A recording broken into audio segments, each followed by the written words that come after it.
It's Thursday. That is Nick Wright. Great night last night in sports. Discuss great morning today. And did I mention it's Friday? Big show. Giants made another puzzling move after dealing Odell. A former Steeler says he's happy to be away from all the drama in Pittsburgh. But how do we not start with the star of the night? One word for you, it's Zion. Made as much hyped, much anticipated, much ado about everything returned to the court for Duke last night and absolutely did not miss a beat.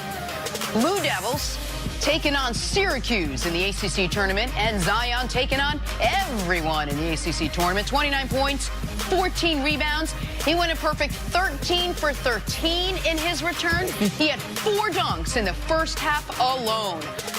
Zion had missed 5 games, 5 complete games, nursing a sprained knee, but you wouldn't have noticed it watching him last night. CC, I'll start with you. You watched this game. How impressive was Zion last night? He's amazing. He's amazing to watch. It's very, very hard in sports. If you've been around sports, there's a lot of young people in sports now. They're into sports or covering sports, and they swear it's the best thing that they've ever seen. But they've only been alive for like 3 minutes and everything. But to say that, what NBA player does he remind you of? None. Or what athlete does he remind you of? None. And after missing 5 games, comes back and shows you why he will be the #1 pick in the draft. It has nothing to do with scoring, has nothing to do with his defense, has nothing to do with how he can play above the rim, his athleticism, has nothing to do with it. It's about all those things. And I'm glad to see him back on the court playing in games that mean something. This Duke team, if they're going to win the NCAA, they're going to have Zion in the lineup. In those 5 games that he missed, they were under 5 or 1, 2 of those games, lost 3 of those games. So it was great to see him back on the court. And I think the thing that I miss the most, I think it's easy to say, man, his dunks, how high he jumps and everything. But he's really good on the defensive end. His reaction time, how he can cut down the passing lanes, his ability to be able to rebound the basketball. I mean, he gets the rebounds where I haven't never seen people rebound the basketball that far above the rim. So it was exciting to see. He was very, very impressive. And under the circumstances where he's getting a lot of blowback, man, should he keep going? What should he do? Should he be a part of this program? I think it's great. He made a great decision to be out there with his teammates and to see him back on the court with that type of balance. It was a special night for him. He is simply an unstoppable offensive force. And by the way, he might be a better defender right now. Yeah. What he is able to do right there, how about that? How about you go across the other side of the rim, smack it off the backboard, almost hit you in the head.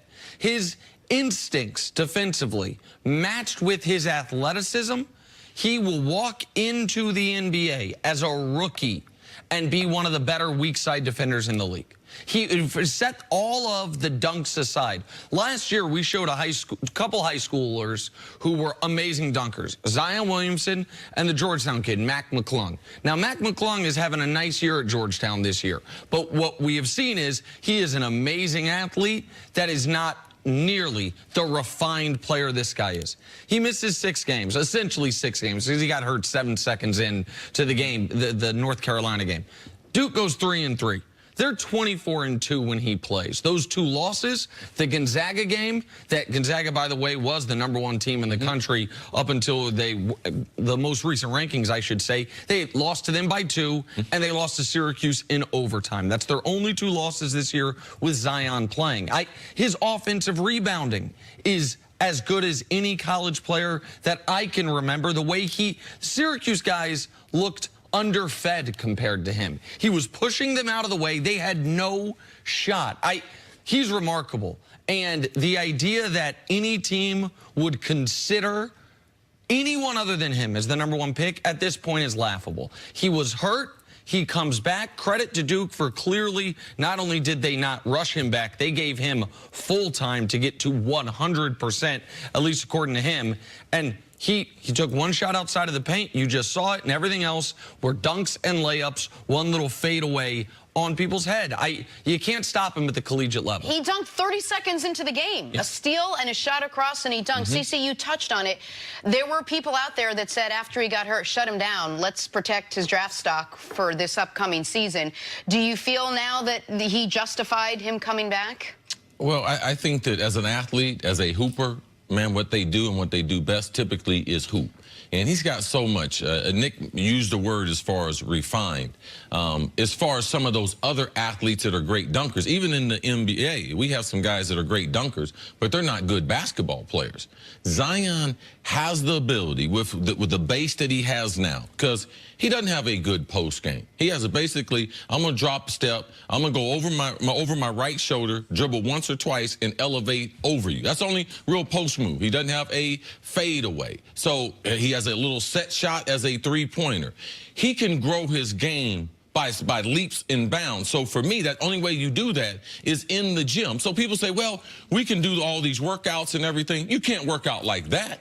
You can't get top 20-year-olds, 21-year-olds to get to the gym and make them play like that. And you can't make the prospect play with the type of energy that Zion played with in a workout, because you know it's just a workout compared to a game. And if he is who he's supposed to be, and he's supposed to be a performer, that's who LeBron was, that's who Kobe was, that's who these guys are. And he needs a stage to perform. And Duke is the best stage in college basketball. So it was a no-brainer to me. I'm going to treat all these decisions one individually. By one. But yeah, Zion and him wanting to come back and knowing it was he sprained the inside ligament of his knee. That's not something that's going to hurt him in the future. Sat out 5 games, and as we saw last night, you don't keep improving unless you get out there like he did last night. Zion's building his athletic resume. It's not just the skills, it's his resume. Can win ACC Tournament Player of the Year. He can win the MVP of the ACC tournament, I should say. He probably lost the opportunity to win the Naismith Player of the Year with the injury, but he absolutely can be an All-American. He can win a national championship. He could be MVP of the Final Four if Duke gets there. He is building his resume. He's just went 13 of 13 in an ACC tournament game. He led the game in points, led both teams in rebounds, led both teams in blocks, led both teams in, oh my God, what did he just do? And the intensity part that C mentions, basketball players are going to hoop. Guys are going to go to UCLA, NBA guys in the offseason and play. But they're not going to be playing for championships. They're not going to be playing with referees where you've got to get with the flow of the game. Yeah. You get subbed out, They're not going to be taking charges. Guys aren't going to be going under your legs. Those are the types of things that you need to, you talk about build your basketball resume. He's trying to build his athletic resume. Right. The more times you fall in traffic, the more times you learn how to fall in traffic. And that can only be duplicated. It can only be duplicated with the energy that are in game type situations. Quickly, C mentioned his post game. Is there a part of his game that still needs work, or how does he translate into the NBA? A ton of his game needs work. He's not a reliable free throw shooter. He's not a consistent three-point shooter. He's a better three-point shooter than I think people thought he was going to be based on his high school tape. He has a decent little set shot. If he develops any type of a back-to-the-basket game, he will be devastating. And I think he could at the next level. Now, at the next level, he's actually going to be a little undersized height-wise. He'll be stronger than just about everybody. No, he needs to develop all of his game. But we have been trying to grasp for who does he remind you of. And there isn't a player that I can think of that checks all the boxes. You've got to do a combo of players. I said Barkley, LeBron, Sean Kemp, if you pull different parts of their game. But as far as what he could do in the NBA as a rookie, as the guy he is now, think of Blake Griffin. Blake Griffin as a rookie didn't shoot, couldn't shoot, made 7 threes all year. Blake Griffin didn't have a refined post game. Blake Griffin was going to go out athlete you. And he went 23 and 12 his rookie year. Now he had a redshirt year with the Clippers because he got hurt, so he was he was older, a little more refined. 1 year out of the University of Oklahoma. But I mean, I think he can have that type of instant impact in the NBA. I think he'd be a 20-point-a-game guy with his game now, and it will only get better. There's a few things that are very, very difficult for young players transitioning to the NBA.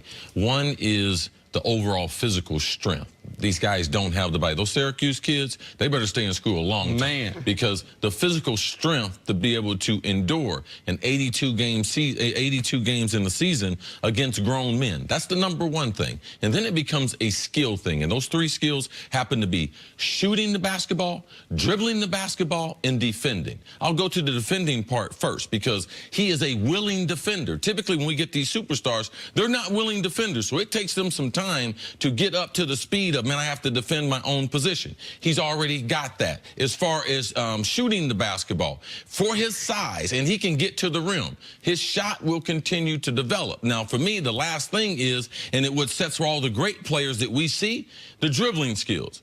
How much better is he going to get at dribbling the basketball and passing the basketball? Because as an offensive player, you can't be just a threat to score it. You got to be a threat to distribute. So that, I believe, he will continue to work on. But those are the 4 aspects. If you're going to get, you wonder why guys struggle in the league: physicality, can't shoot it, can't dribble, can't get away, can't play make, and I can't defend. Those are the things that set the difference between the guys that are really, really great and the guys that are just talents, and they just fizzle out to be average NBA players. And Zion appears to be the kind of guy that wants to hit the gym and work on all the aspects of his game, which he will need.